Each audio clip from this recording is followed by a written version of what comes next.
What really cost the Lions against Minnesota? Was it special teams gifting 17 points? John Morton's inability to handle Flores' blitz? Or MCDC's post-bye failure?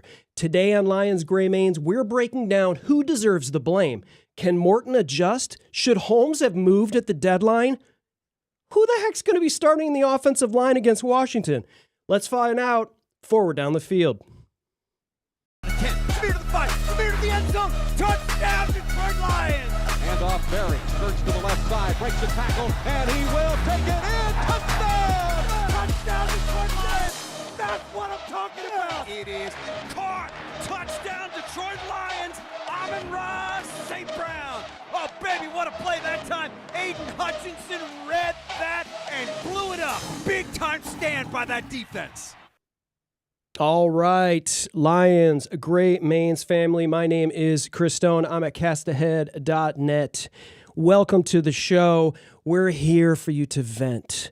You know, we gave you an extra day. Typically, we go live on Tuesday evenings, but it's Wednesday evening. For those of you watching and listening on replay, we appreciate you as well. The gentleman in the right side of your screen screaming at you in the right side of your earballs on the audio players.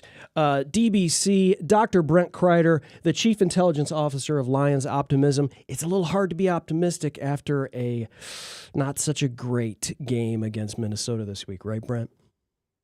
Yeah, it's as we've talked about over time, the days after losses are almost like a hangover. That's right. Where you're thinking about the game, you're thinking about what went wrong, what could have happened. And at the end of the day, as bad as the Lions played, and Dan Campbell in his press conference said it best, they just did not play well in any phase of the game. That's right. And special teams, offense, defense, all played poorly, and you lose by 3 points. What does that tell you about the talent that the Lions have when you can lose all three phases of the game and still have a chance, to only lose by 3? It's true. It's true that we were still in it. It felt like even if we won, we wouldn't have deserved to. We didn't play well enough to win. And Alex, we're here for you, man. We appreciate you showing up here in the chat. He says, "Let's go, boys. Tough one to take this weekend. Not sure what we're even doing anymore." Hey, pump the brakes, Alex. This is the Chief Intelligence Officer of Lions Optimism. Like this is a it's a safe space to say things like that. But we're we said bad words. Probably a little too many after that game, and it was easy to do because we. As many saw from our previous show, our pregame and the podcast leading up to it, we felt pretty good about the Lions' chances, and so did Vegas, and so did a lot of people. But we got a lot to unpack here. And Wanda Rich, thank you again for joining us. You are so right, Mr. Brent. I think very, very, Mr. Brent. Should I call you Mr. Brent instead of DBC? I feel like maybe I should sit up straight. Mr. Brent. Mr. Brent? I know Mike Terry and I sit up straight when you talk. It's the old military in us. That's right. Because you say to me, "Are you slouching? Are you slouching?" No, Mr. Chris, I'm not slouching. Right.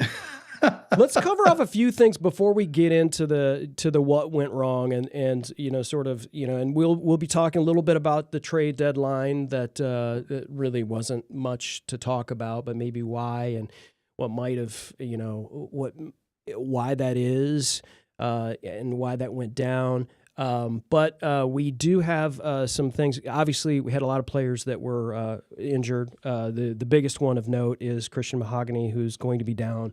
They're saying late December for that. So, it's obviously broken bone. And so that's going to be tough. And so there's going to be a lot of shifting in the offensive line. We're going to talk a little bit about that. But we did get, and we need to shout out our man, Tim Twentyman, who gave us this information here, tweeted at T20man. I expect Penei Sewell to play Sunday in Washington, despite sitting out practice on Wednesday. Chatted with him a little bit in the locker room today, and he said the shoulder is feeling better. So, one of the toughest players, and Brent, a huge important part of what we need. I mean, if we're without Penei, and we're shifting guys around, and we've got all that stuff going on. It's going to be really tough, tough to get that run game going against in a Washington Commanders team that, quite frankly, is even more hurt than we are. Believe it or not, right? Yeah, when you lose a quarterback like they lost to the dislocated elbow. Yeah. Terrible injury. I mean, imagine losing Jared Goff like that. No. It changes your team completely. Now Detroit has a lot of talent. I think Washington is a really talented football team, and they showed it coming into Detroit last year in the playoffs and playing like they did. It's one of those things where you have to evaluate. Would you rather lose 4 out of 5 offensive linemen? Like it's every point in the game on Sunday we had lost 4 out of 5 linemen, or would you rather lose your quarterback? I mean, it's an interesting discussion because if you can't block, then as we all know, the pressure rate Jared Goff was under on Sunday, 47.6%. He was knocked down 11 times, pressured 24 times. And most of them were what PFF calls quick pressures, right? Right. Where you don't get set even, and you feel pressure coming into your face, and most of that pressure, unfortunately, was directly up the middle. And so, where's the worst place that a quarterback can get pressure from? It's in the grill. We talked about this a couple of weeks ago with the Lions. When you get Lee McNeil back and you can put pressure on the quarterback up the middle, it forces the offense to do different things. And what I think we saw was the same thing we saw in Green Bay. And that is the Lions' inability to adjust. We had some raging debates over the past couple of days about, some of the line play. There was the article in the Detroit News that we all probably, any Lions fan can is insatiable about information, but getting the offensive line right is job one. So when you were talking about the number of injuries and when you have to move players, like we're going to unfortunately be in a position to have to move, it's going to be tough to hold up. So what MCDC mentioned in the press conference after the game was, and then Monday morning was, we did not adjust, and we should have been, instead of having Gibbs taking on, blitzing linebackers, we should have gotten Gibbs out in space. And, that's the way I grew up. If the team blitzes, what do? You throw into the blitz, right? Yeah. And the Lions just failed to do that, Chris. Yeah. They did not make adjustments. They did not take advantage of things that are very basic to NFL teams. If a team's blitzing their linebackers, who's guarding Jahmyr Gibbs on a swing pass? So MCDC hit on that, and I think this week the Lions are going to be looking at different line combinations. We saw, today there were different posts and different periodicals that talked about Tristan Colon potentially playing center. Now, I personally am in the camp of, Glasgow's lost a little bit of foot. And Dan traditionally talks about, his more traditional guard position. And so, what are the Lions going to end up doing? And that's going to be, one of the keys to this game is what combination are the Lions going to be able to put out there in order to be successful in executing on offense this week. Yeah, the pressure up the middle was insane. I mean, listen, 18 pressures. That's a season high on Goff.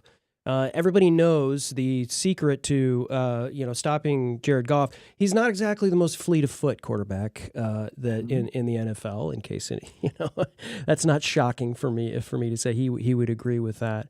And obviously 5 sacks. That's the second most that Goff has had in his entire career. And I think there's a lot that we immediately think, well, injuries are happening and the blame, should, kind of go to Fraley, and obviously up the ladder to MCDC. But I mean, you have to understand that, Brian Flores is an incredible defensive coordinator, and really just, I mean, we have to give him credit here. We have to give him some flowers here too.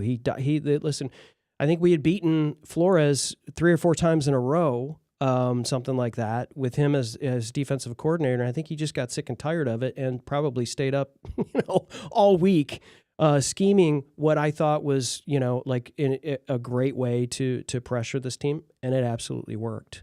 And so while I think we got a lot for them they've got a lot to clean up, and they've got a lot to clean up with a lot of injuries too. I mean, you got Mahogany was overwhelmed by all these stunts in one-on-one matchups. Glasgow struggled maintaining blocks. I mean, we saw these. I mean, this is not new, right? And folks, I'm not sure if we're going to see Graham Glasgow next season. I mean, and we might not see Taylor Decker next season as well. So this kind of leads into a bit of the conversation too, and we're kind of jumping around here, is why didn't the Lions pick up an offensive lineman at the trade deadline, right? I mean, I think I'd love to be a fly on the wall, in Brad Holmes' office, on Tuesday, and the conversations, and maybe leading up to Tuesday, the conversations, and Campbell said in the press conference that he was having some conversations on the offensive line, but nothing really panned out. I mean, I'm sure they're looking at players and they have a price in mind, but like you're not going to spend, multiple, draft picks when you like the guys you have. You've got guys coming back. It may be not as dire as we think it is, Brent. I mean, we gotta trust that Brad Holmes, is doing the right thing here. I'm not sure any of these offensive linemen were going to make our team better right away. Yeah. And you got to like the guys that have the experience on the offense, right? And they understand how to play in this scheme. He knows what they know what they should be doing. You're not putting a guy in there that doesn't know what he's doing yet, right? Yeah. I go back, 3 weeks ago when we had the same conversation about our secondary. Branch is suspended. You lose your 2 starting cornerbacks. Yep. You lose, the other safety who still hasn't come back since the Chiefs game, who's a Pro Bowl safety, all NFL safety. And the sky was not falling, and because Brad Holmes and Dan Campbell clearly said after last year, that is not going to happen again. That is not going to happen again. And I'll come back to that Dana comment in just a minute, because that's an interesting. A lot of fans saying that, but Dana. That's right. A lot of fans saying it. For those who are just listening on the audio podcast, Dana Oshana says Morton needs to go, and so we can certainly have that conversation. Well, we've got the best offensive line coach in the NFL. I think everybody recognizes that Frank is fantastic. But let's kind of break this down. The Lions have in the hopper skipper Tristan Colon, Coyote Osika. They've got Michael Neese, who's been on and off the practice squad over the last few years, and much like when we had the issues with our secondary, and you have 4 new starters in your secondary, we could conceivably end up this week with 3 players.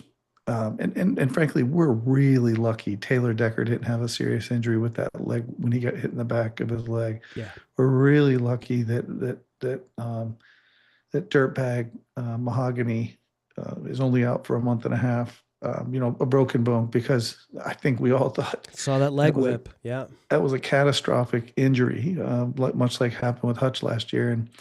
And so, the good news was that he was able to put pressure on it. And so, let's give our Frank Haley credit and Hank Fraley. Be cautious. I'm sorry, Hank Fraley. Yeah, Hank Fraley, and give him it's the Fraley thing that got me. Yeah. Frank Fraley, Hank Fraley. Sorry, Frank Haley. He's a I don't know, comic book character from the 50s. Hey, that's right.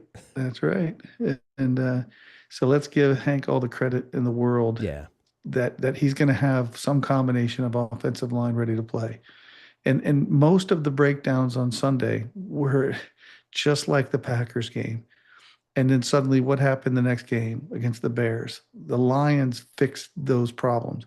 And I sensed from MCDC that he's going to be he's going to be pretty hands-on this week in addressing the issues that the Lions had. So that aside, because we could talk about that all day. The sky's falling, but I have a Missouri approach to this. Oh, okay. Show me state. Okay. Right? All right. The show me state. So, they've got. I thought you were gonna come up with the Missouri Tigers scheme for the Lions, but yeah, go ahead. No, the show me state. That's one of my old favorites. Is I should have been from Missouri, the show me state. So let's talk about the comment. And there's been a lot of articles, and what I think caused that is, one, the Lions offense has so much talent. And you hit on this week one of the podcast when we started this, that losing Frank Ragnow, and unless Big Frank walks back through the door, you remember you had that fish. He throws off his fishing gear and he's got his his jersey on, ready to play. Dan said he ain't walking back through the door. And so, short of that happening, we've got to make do with what we've got, and let's trust that Big Hank can get them together. Yeah. So offensively, why are the Lions continuing to struggle? And it's happened 3 times this year now. The Chiefs game, the Packers game, and then here against Minnesota, where we have a prolific offense, and it is not clicking like it was supposed to click. And last week, I can't remember, Chris, if it was you or Dan, you have to remind me, but one of you talked about in-game adjustments and how it's going to be imperative for John Morton to make in-game adjustments. And then we also talked about the fact that it was a little concerning that he suddenly, I'm not using JMO to his fullest extent, and I mean, for an offensive coordinator who has the weapons that he has, those are locker room conversations. Those are not conversations for the media. And even if you're thinking that, even if you're having those conversations in private, it's not like he's trying to save face, right? Because he doesn't look good by saying that, right? It makes you look like you don't know what the heck you're doing. To be honest with you. And, well, this is a good point here. Dana's we got Dana going. Thank you for showing up, by the way. Make sure folks that are listening and watching hit that subscribe button if you're over there on YouTube. But Dana's got a good point. A lot of people aren't used to having an offensive coordinator that isn't on the sidelines, right? He's up, and every once in a while you just kind of see him up there with his spreadsheets, up in the suite, and it's just kind of like, just not you. You'd rather have a guy that's down there with the team, right? But I mean, nobody was mad at him when we hung a 50 burger on the Bears. But I think when that happened, it feels like right after the Packers game, you remember how everyone thought the sky was falling and the offensive line was just horrific. And then what happened next week, right? Now, I understand Mahogany's not going to be there. We're going to have some people shifting around. But I really feel like, and I'm not going to tell you that it's BTA time for the Commanders, but I will tell you that you're going to see a response from Morton. That's kind of, after that, I think you're going to see a response. But to your point, Brent, and I wanted to double back on this. We're seeing a lot of the same types of play. Jahmyr Gibbs running just off tackle, and it's just like, boy, that looked like the play on the last drive. And then they continue to do it. And when it's not working, they continue to do it. And that feels like a John Morton thing. And Dana says the best OCs are in the league are on the sidelines. Okay. I mean, and Alex Middleton says, I don't think we've been all out in any game on both sides of the ball. It's not just Morton. He gets some blame, but not all. Shep, for me, should get a lot too. I don't know if it's Kelvin Shepherd issue right now. I think, especially after the Legion of Whom and the job he did there. I think when we look at Minnesota in a microcosm, we look at that game and we look at how many points they got and we look at how many touchdowns McCarthy got and all that kind of stuff. We have to understand that football games don't always go teams lining up at the 25 and having drives. We gifted them huge amounts of field position. Our special teams, which we didn't talk about our special teams, which is partially to blame here, right? I mean, I was getting a little tired, and I know he finally broke out one to the 40, but Jacob Saylor's just running into the back of our own players at the 25-yard line every time we have a kick return. And of course, occasionally fumbling. Right. And of course, the blocked field goal was a huge swing. And I mean, that you're looking at potential 3 points, which ended up going the other way. So you've got like a 17-point gift basket. Okay. Now games are going to go that way. But if a couple of those things don't happen, we actually win the game. We didn't play well enough to win. But if a couple of those things happen, the Montgomery fumble, like how often does he fumble? We finally convert a 3rd and long. We hadn't converted a 3rd and long, and he fumbles it. So it's like all of those things, it felt like, okay, finally we're going to get going. And it just was, everything just felt jilted there. I feel like, Morton's got a lot, to blame, but man, special teams deserves a large percentage of the reason why field position was so bad for us in this game. And it just kind of set us back. Campbell, Brent talks about complementary football, right? If you get 2 out of those 3, offense, defense, special teams, you get 2 out of those 3 working, well, you're going to win football games. And it felt like all 3 were kind of failing us on Sunday. Yeah. Another one of those debates that we had, not related to special teams, but related to our defense. So I think you covered the special teams very well. And to be honest with you, when you have those kind of mistakes, and you're constantly giving the other team field position, you're going to be in a bad situation because you put your defense, short. I think the statistics say that if you start a drive at the 50-yard line, you score on 70% of the time. If you start on your 20-yard line, then you score 30% of the time. It's something like that. It maybe not be that extreme, but there's a huge discrepancy between teams starting a drive deep in their own field position or midfield or better. And so to the Vikings' credit, and on the pre-show, Mike Terry and you and I were chatting about this, we have given the other team good field position and too many times. And the Vikings managed to take advantage of that and convert and score. And the Lions, to your point about converting long distance, 3rd and 10 or greater, I think maybe 3rd and 11 or greater, we hadn't converted 1 all year. Yeah. And you've got Amon-Ra St. Brown, Jahmyr Gibbs, J-Mo, Montgomery, and you got one of the best tight ends in football, Laporta. So the reality is these are just red flags that cause you, and you guys know I've been beating this drum since day one, and I'm like a bull or a dog on a bone on this. The fact that we're not using Montgomery in the way that he was used last year, and we're having Gibbs take the brunt of those early game carries that Monty is just physically equipped to do. And don't get me wrong, I know all of you out there who are Lions fans are much like me. J-Mo is a special talent, a special football player. But it's the situational football, I think, is the best way to say it, Chris. And to your point, it's special teams, it's those 3rd and longs, it's our ability to stop, to get off the field defensively, and keep the other team from converting.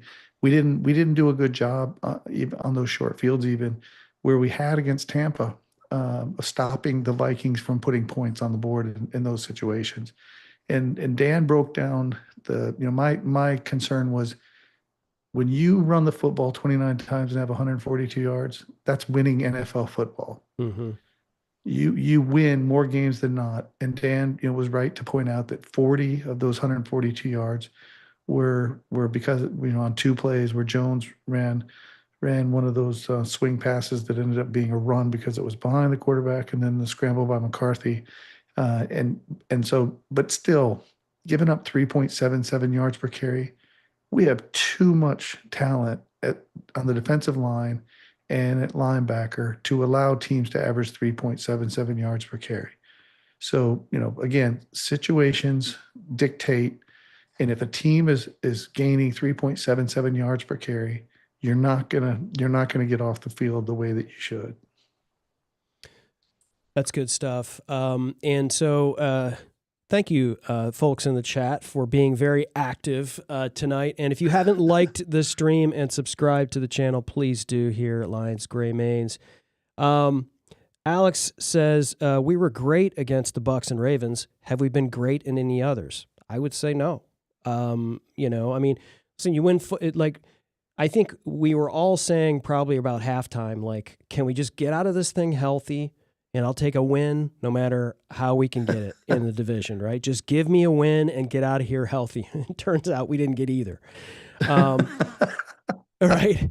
So I thought we were good against the Bucs, and I thought we were, great, Alex, to your point. But honestly, no. I mean, obviously the losses, we weren't great. And then our other win, remind me who our other win was against. Chicago. I think we played great against Chicago. We just demolished Chicago. I thought we gave up too much on the ground to DeAndre Swift. I thought that there was, and I think the run fits are an issue. And so, in looking at the game film, Brent, and just kind of looking at other people's breakdowns of this, I think it's, believe it or not, I think Terrion Arnold has some issue with run fits, and I think a lot of those you'll see when you go and see, and I don't want to downplay Terrion Arnold, because he really did have a good game. He finally got his first pick. Thank God McCarthy threw a little bit behind Naylor on that, but it was really nice to finally see. It just felt like, okay, we can breathe. Terrion Arnold, finally got his interception, but is having a low key good season right now so far. He's not, it just felt like every game last season when Terrion was in, you were going to get a handsy PI call on him, but he's low key having a really good season, and I don't want to downplay him in the run game, but I feel like a lot of the run fits were questionable. And Aaron Jones, Alex, Aaron Jones, it's a great amount of praise. He was outstanding. I was really getting sick of him doing that little celebration. The only way to get a guy to stop doing a celebration is to stop him from running the ball. And I'm curious. So Alex feels like it's extremely clear who Morton prefers. I don't know. I think it's going to dictate, the defense and the offense, and, you have a quarter, John Morton doesn't throw the ball either. The Two Fan, thanks for joining tonight. Two Fan says, I'm completely baffled. I need the Gray Mains to provide the wisdom and optimism to keep me going. Brent, are you paying people in the chat? Absolutely not. Is this a mid-season slump that will end soon or something worse? What say you, Gray Mains? Brent, you want to jump on that one? I think somebody needs a hug. I hope this whole show basically is the therapy that you all need, because this is the therapy that we need. The whole reason we started this podcast was to have a more cerebral discussion about the Lions and how they're performing, and what are the pros and cons of how they played. And if for those of you that don't remember or are new to joining us, we have a Slack channel that longtime Lions fans have been on since the early 90s. The forum changed over the years from listserv, email groups, to listservs, to back in the day when we used dial-up modems. We did. We communicated on bulletin board systems with AOL.com and Hotmail email addresses. Well, we communicated in newspaper back in my day. AOL Instant Messenger. I remember those days, man. I had ink all over me, delivering the free press. There goes. Okay, we've now officially become a boomer podcast. There goes everyone under the age of 40. Oh, but in truth, Aaron Jones averaged almost 9 yards a carry in total, right? 9 carries, 78 yards. Too much. And then I just looked up, for the benefit of your comment, DeAndre Swift averaged 5 yards a carry. 12 carries for 63 yards. Big runs, too. And and Aaron had 131-yard carry, so eight carries for 47 yards. That's Yeah, that's not too good, much. right? Because Too too much. many yards per carry. And so the Lions definitely have a problem because last year we were one of the best teams in the NFL at stopping the run. We've got to get back there. Now let me you call me the chief optimism, chief of optimism. And let me say this. How many people thought the sky was falling last year for the Philadelphia Eagles? How many of Oh, us thought that the yeah. sky was falling for the Kansas City Chiefs?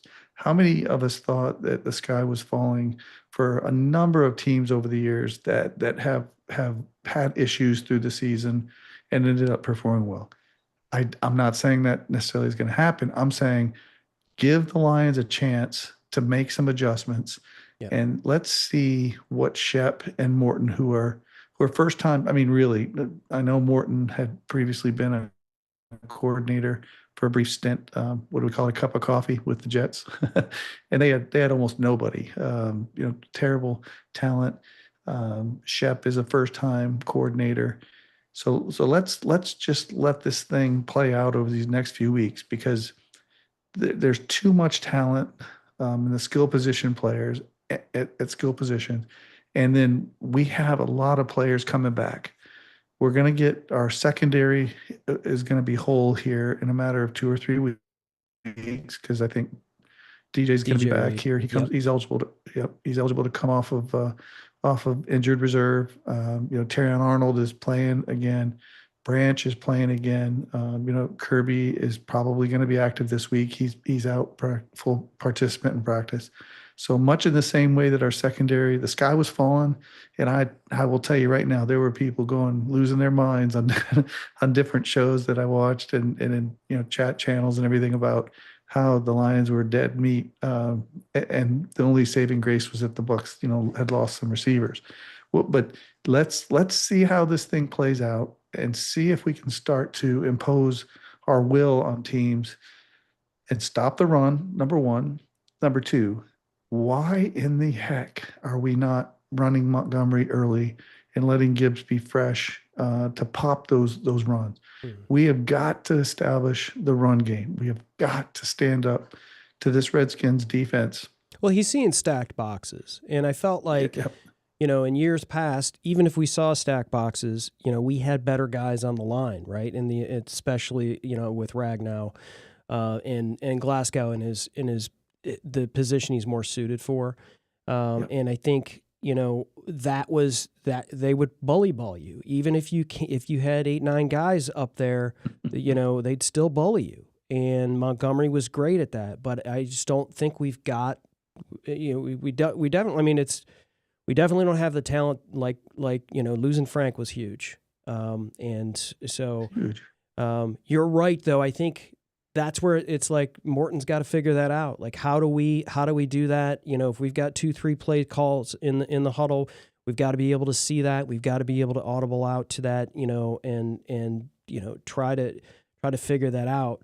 But yeah, it does feel like there's a little too much, I don't know, of the same type of running plays that, boy, maybe if Montgomery were in on that play instead of Jameer, things would have gone differently. I don't know. It's a lot, but a couple of things we've got here in the chat. Alex brings this up. He says he's not liking Tyreek yet. I think he's a rookie, and I think he's playing really well for the most part. But this is an interesting thing that I noticed from this past game. A big guy like him should be able to stop the run. Was he even being put in? I think Tyreek's a big guy, and he's really good at deflecting passes. Obviously. So when he's in there, what I did notice is that his snap count was incredibly low. His snap count was only 11. He only had 11 snaps in the Minnesota game. Wasn't injured. So I don't know what that was about, what the plan was there from Shep, but he just was not in very much. So, yeah, obviously if you're only in for 18% of the defensive snaps, you're not going to see him do much because he's on the sidelines. So I thought that was interesting. And Reeder, it's not like Reeder's getting, a ton. He's got, 32 snaps. And of course, Aleem's getting most of those snaps there on the interior. Aleem just kind of felt invisible as well, to be honest. Thought he would have more of an effect on the passing game. But Alex, we appreciate you joining us on that. Well, go ahead. Let's before we move on from that subject, Chris, if you don't mind, the Lions have the luxury of being able to roll out, some really solid defensive tackles, and the truth of the matter is that Tyreek had, according to PFF, a 69.6 rating, which is a really good NFL defensive tackle rating. When you start to look at it holistically, that's a really solid PFF rating. But the Lions I think were playing Tyreek more early in the season. And to Chris's point, teams were able to run the ball because the Lions weren't rotating like they're able to do now. And Lee McNeil is really stout against the run. DJ Reader's really stout against the run. I saw some highlights early in the season where Tyreek Williams was, he kind of goes down, gets really good center of gravity, low center of gravity, kind of turns sideways, and he's able to hold up very well against offensive linemen. And so I don't think it's at this point it's one of those situations, like Dan said, it's one person on one play. It's another person on another play. It's another person on another play. So, this is the sky is not falling. It's how do we clean this up? And Dan's been saying this now for weeks, right? And having, forward with Lopez and all the depth that we have, O'Connor can pin inside on pass rush situations. So we have depth. It's how do we get to playing Lions football defensively is, I think, the key for the Lions over these next couple of weeks. Because if Saquon Barkley has the lanes that when we play Philadelphia next week after the Redskins, or excuse me, after the Commanders, the Saquon's going to bust out for 275 if he's running through the holes that we've seen these running backs running through these past few weeks. It's funny you bring up the Redskins instead of the Commanders. It's kind of like Twitter and X with me. I'll always refer to it as Twitter, and I'll always just refer to it as the Redskins. No offense to anyone on that.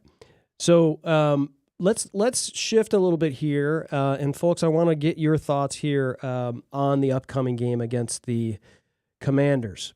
And it is a road game in DC. We will do a pregame before the game. The game's a 4:25 game, so we'll probably go live around 3 p.m. Eastern. And we will have a correspondent there live at the game, and a Commanders fan and business partner of mine, Jim Fuse, will be there. Don't give him too much crap on in the chat. He's a good guy. Just he roots for the wrong team. But folks, I mentioned this earlier, as dire as it sort of seems right now, even though we lost a game by 3 points in a division and gave them, spotted them some field position and points. We like our depth. We got guys coming back. We're gonna be doing some wacky stuff on the offensive line. Thankfully, it looks like Panay's going to be back. When we look at the practice report here, we're seeing that the shoulder for Decker's still an issue, but I think he'll likely be playing. It's just what's going to happen in the interior is going to be a little bit nutty, so we can touch on that. But it's Marcus Mariota, who is, I believe he started 3 games and played in maybe 5 games this season so far, and he's won 1 game. Is kind of the same mobile-ish quarterback, just not much less talent than Jaden Daniels. Can play, can run, is very fast as a quarterback, and can cause some headaches for defenses. And unfortunately, Frankie Louvu, who we thought would be out for suspension for multiple hip drop tackles, his appeal was accepted, and he will be playing. So that's the guy who decapitated Jared Goff in the playoff game after an Brian interception. Branch. Oh, right. Right. Maybe Brian Branch can get with Frankie Louvu's negotiation person with the NFL, and we can end up, getting all of these appeals upheld. So heading to DC and playing the Commanders. Brent, what are your thoughts here? What do you feel like? I mean, obviously, they've had a defensive overhaul there. They are really reeling with injuries. They've got a great player, a great new running back. I think he's like a late third-day draft pick. Ja'Cory Krosky-Merritt, I believe is his name. So, we haven't been able to stop the run, so I feel like they're probably going to be leaning a lot there. McLaurin looks like he's going to be out, so they're going to be, they're going to have a lot of the new Titans wide receiver is probably going to get a look. And so they've got a lot of injuries there, so it feels like they're going to try to lean a lot on their rookie running back and try to get out of there with a win. Brent, what are your thoughts there? Yep. The keys to the game this week are just the same topics that we were talking about. We've got to win the special teams battle first and foremost. Dan Campbell was talking about the ability of his team to not get a blocked field goal, to not allow returners to get out to the 40-yard line, for the Lions to get to the 40-yard line. And so, I think special teams, it's just cleaning it up and managing to do what we haven't been able to do to this point in the season. And that is stop teams from getting out, starting off with good field position while we're starting out with lesser field position. Second is, thanks, Mike. The Commanders are 28th in total defense in the NFL. There's no reason why the Lions, in an ornery, pissed off mood, shouldn't come out this week and revenge is a dish best served, right? And Jared Goff hit on that today, where the Lions are definitely looking to lay some wood this week.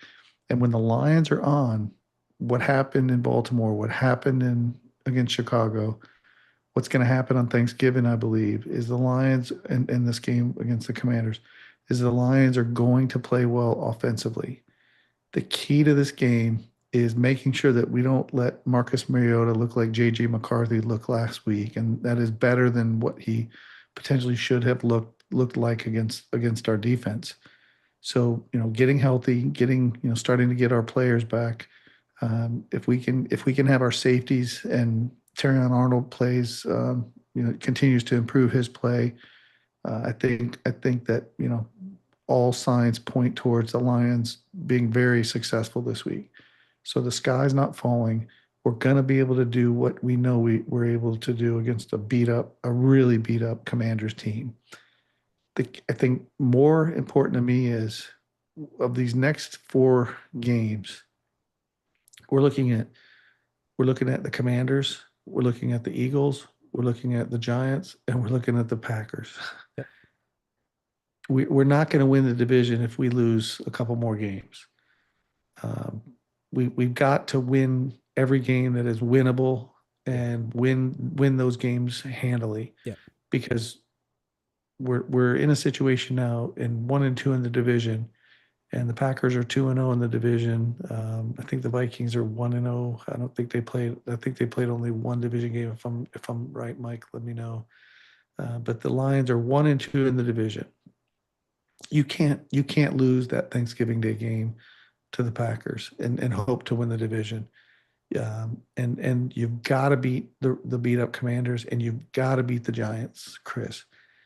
The Eagles game is what it is. Tough road game against a really good football team. So that's how I look at it this week, the keys to the game. And then, kind of looking forward just a little bit more, you got to start to clean those things up that we talked about the whole show, and start to look at improvement from here through the rest of the season. And I'm really disappointed in the way that we played coming out of the bye, especially all the talk about the need to be strong in November and December. And Dan, talked a lot about that leading up to that Vikings game, and we absolutely laid an egg. We did not play up to our standards, and we did not play the way that we are supposed to play as a proud and talented Detroit Lions football team.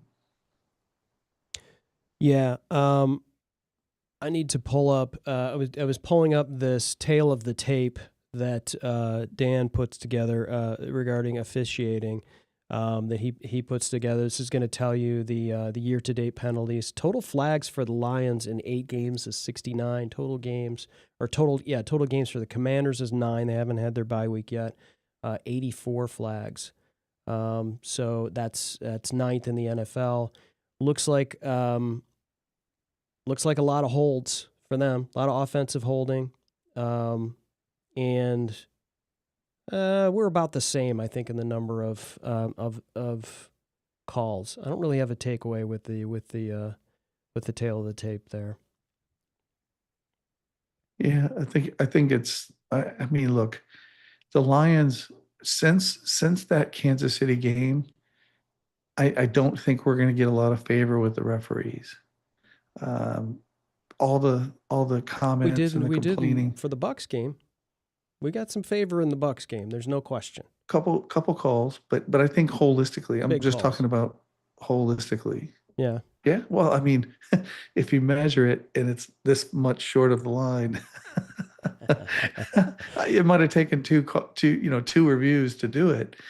But you got that shot straight up the line. But just again, we've talked about the refs. The point being, I don't know that it helps us or hurts us. I think it's purely game by game. Yeah. We don't know if this week's going to be a good week and we'll get a call or two, or a bad week and we won't get a call or two. So you just sort of roll with it. But the referees I don't think Detroit's going to ever be a favored child, if you will, with Brian Branch and some of the things that have happened with the Lions over the past couple of years. And I don't get it, because Jared Goff is a really good guy, good leader. He represents the Detroit Lions very well. You see him talking to the referees, and you see that I don't think Dan Campbell gives the refs a lot of grief. I just don't. I don't see it. No. Even when I was at that Packers game last year. Unless it's something completely egregious, you never see him chewing out a ref. Yeah. So I don't get how, we seem to be a little bit on the downside sometimes of the referees, but it's really a game by game thing, Chris.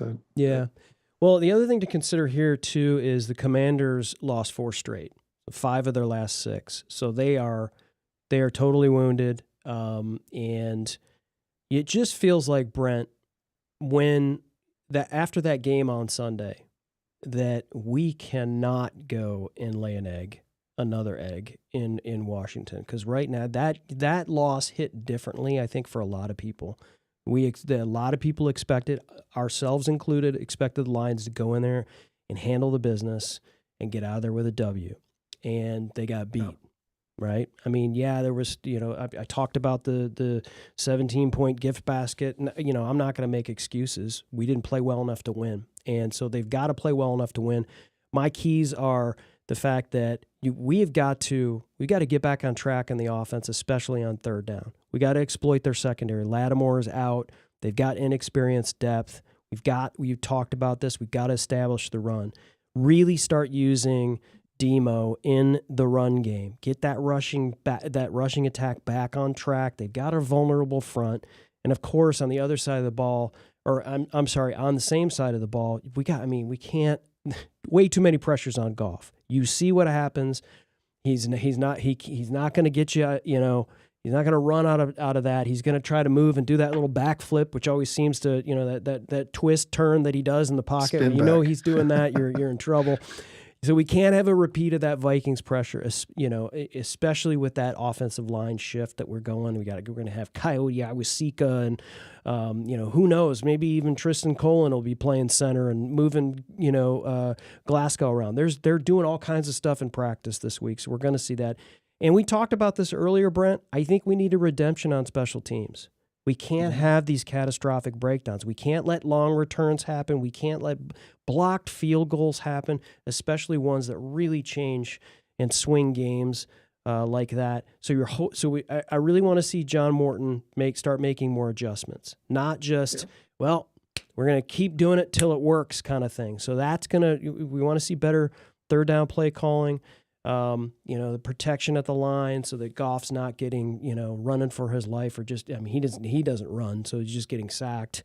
So it'll be interesting to see how this, reshuffled line is going to perform. It's going to be on the road. DC's not a quiet stadium. They still love their football team. I don't know. Brent, do you think they still dress up in hog uniforms still? You still think that's a thing there? Sure. Yeah? Yeah. Oh, yeah. Oh, yeah. Wow. Do you think they still sing like Hail to the Redskins, and they really secretly hate their team name? I think there's a lot of old school folks like ourselves who are, long for the day of being the Skins again. It comes up all the time. And I think just the political environment we're in right now, I think that you're certainly going to see a move and discussion about, why don't we go back to our tradition? Yeah. And frankly, I think it was much ado about nothing, to be honest with you. The Redskins, they called them the Redskins, and some people might view it as negative, but they honored the traditions of Native Americans. And, when you'd go to games there, I absolutely loved going to games. Their fans were rabid. Yeah, I bet. It was a great environment. So I would love to see them go back to their tradition at some point. But I don't know if that's going to ever happen, but we'll certainly listen for, any indications that might be the case. But for this week, I think I agree with you. The Lions offensive line is number one key to this game. We could very easily find ourselves with 2 new starters on the offensive line, potentially 3, just depending on how well Panay and Ragnow, and Georgia Tate Ratledge hold up, and so the right side of the line should be pretty set, and then you got Glasgow back, so it's really that left side of the offensive line.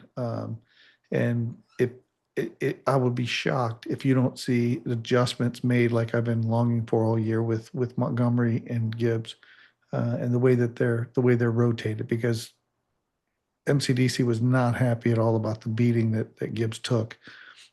In 20, I think it was 20-something plays where you had to pick up the blitz, and you got your Ferrari picking up, cement trucks coming into the backfield.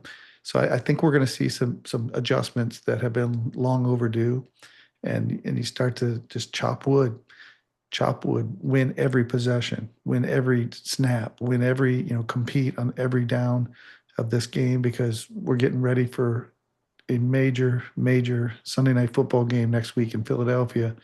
And don't think for a second the Eagles won't be up for showing the Lions who's the boss in the NFC. So I'm really kind of looking ahead as much as anything, which we should. I know the team's not looking ahead because they're looking for revenge, and I'm just assuming that we're going to do what the Lions have done in these big games against the Bears, against the Ravens, and the Bucks. And I think we're going to see a really good version of the Lions on Sunday. Now 2 things that I want to bring back up as topics that have come up in conversations that I've had with different people. We talked earlier in the year about the slow start for the Lions. Yep. I'm also hoping that in the offseason that the Lions also look at coming off the byes, because when we came off the bye against the Commanders last year, we did not look good. What did we do, and what did we not do? Oh, you're talking about the playoff bye. Got it. I was like the playoff bye, right? And then the playoff, and then the bye this past week, where we did not play Detroit Lions football. So maybe they just back to the question. Like everybody just stay in house. Let's just treat like we're actually going to play a game, but don't play it. Right? No, you can't do that. No break. Yeah, exactly. I'm just suggesting that, fool me once, shame on you. Fool me twice, shame on me. Yeah. What are we doing about, coming off of this downtime and not That's a good playing up point. to standard? It's a good point. And we were flat in the first game of the year coming off a long break from the off season too. Right. And so you got to believe that they're doing something about that, whatever it is, like change something up, because they obviously were flat. I mean, the first drive they went down, scripted plays, I'm sure, and scored a touchdown and looked great doing it. But I mean, that was about the last time they actually looked great. And so it's a great point, like what are they doing on the bye week that's causing them to come out like this? I do know one thing, though, Brent, is that Dan Campbell, for the last 3 seasons, doesn't lose 2 in a row. And so, and we saw what happened when we lost to Kansas City, what happened the next week to the Bucs. And Green Bay and Chicago. Yep, Green Bay and then Chicago. So you kind of get that. Listen, I'd like to not have to do that, right? I'd like to see just wins stacking up. But I there's something he puts in the water that has them playing just a little bit better that next week. I can only imagine what practice is like. Sure, I know. Yeah. I mean, we've all been there playing football, in Pop Warner and middle school, high school. Well, and back in the Stone Age, football practice was a little different. things were coaches got away with a lot more than they do now. We ran so many, the drills were really rough. But before we go, Chris, I do want to also bring up the lack of activity at the trade deadline. I wanted to kind of quiz you on this. You put me on the spot.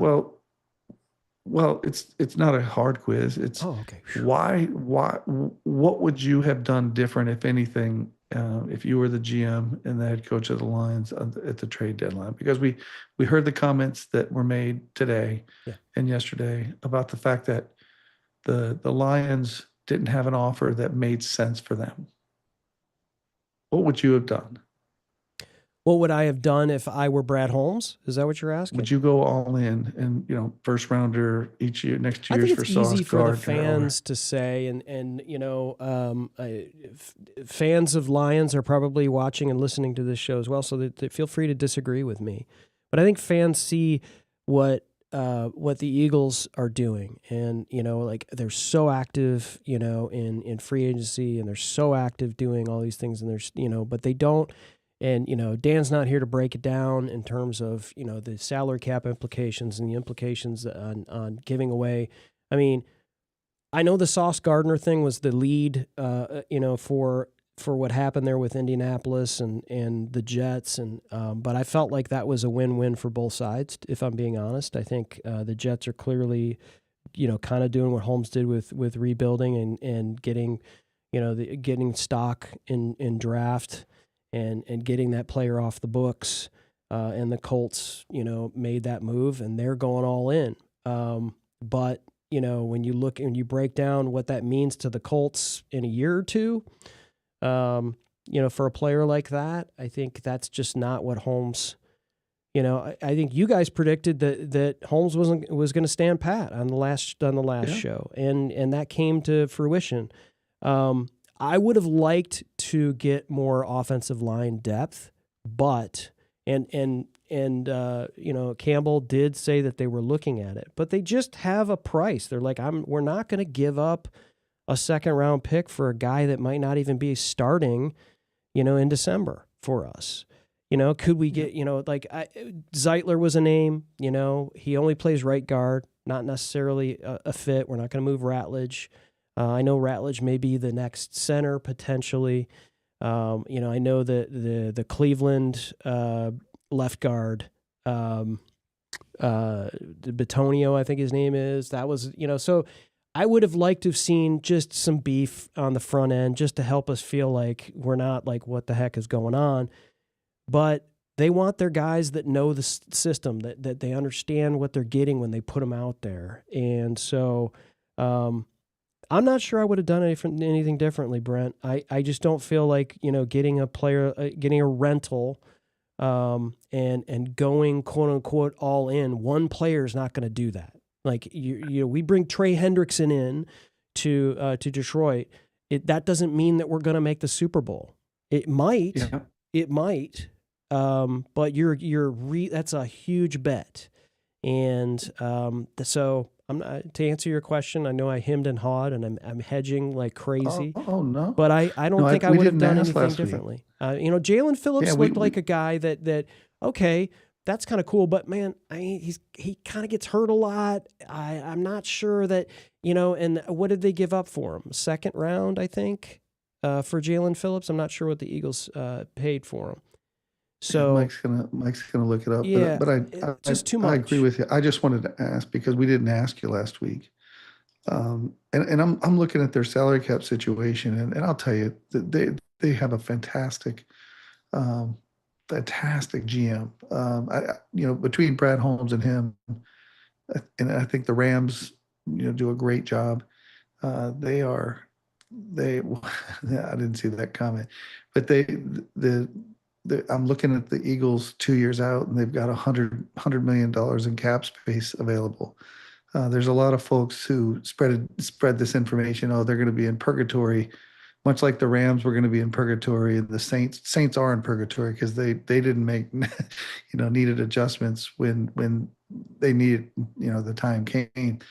But the Eagles are much like the Lions. The Lions have masterfully managed the salary cap, and we've got a $500 million investment here in 7 or 8 players, with the players that we've signed, and we've still got a handful of players that we need to get signed as well. So, third round pick for Phillips. Thank you, Mike. Yeah. I don't know, for a rental, and a guy that's has not been healthy. I'm not sure that was a massive need, to be honest. The need for a guard and interior lineman came because after Sunday, and it was like 2 days to the trade deadline. So, and you feel like if Holmes is making calls for guards at that point, they know why, and so your leverage is gone, right? Here's Holmes. Now let's see if we can stick him first. A second and a fourth or whatever. So that's, like if we had a healthy Mahogany going into the trade deadline, maybe we can get a guard at the right price, but there is no right price. I think at that point you lose your leverage because we look desperate because that seems like a thing of need. And so, folks, thank you, Wanda. Our optimism has lifted her spirits. We were great as usual. Thank you guys. Wanda, thank you for joining us. The Two Fan says, okay, I feel a little better based on the Maine's mandate.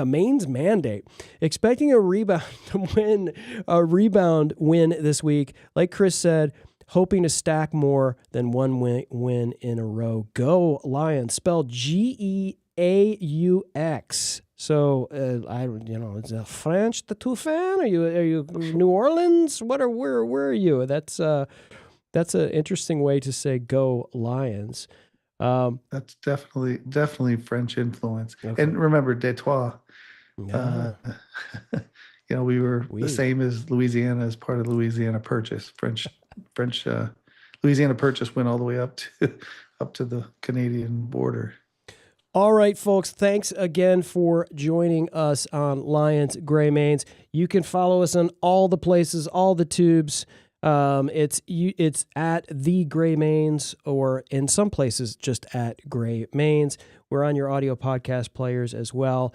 We appreciate you joining us. Join us on Sunday afternoon at 3 p.m. Eastern. We're going to do a live pregame before the Commanders game. We'll have a live correspondent, all God willing. And we'll be able to talk to him and kind of get the vibes down there at the Commanders Stadium. Brent, thank you once again. Mike, Terry, thank you as well. And as always, go Lions. Go Lions. Bust it outside left. Jameer down to the 10. Jameer to the 5. Jameer to the end zone. Touchdown, Detroit Lions. And off Barry. Skirts to the left side. Breaks the tackle. And he will take it in. Touchdown. Touchdown, Detroit Lions. That's what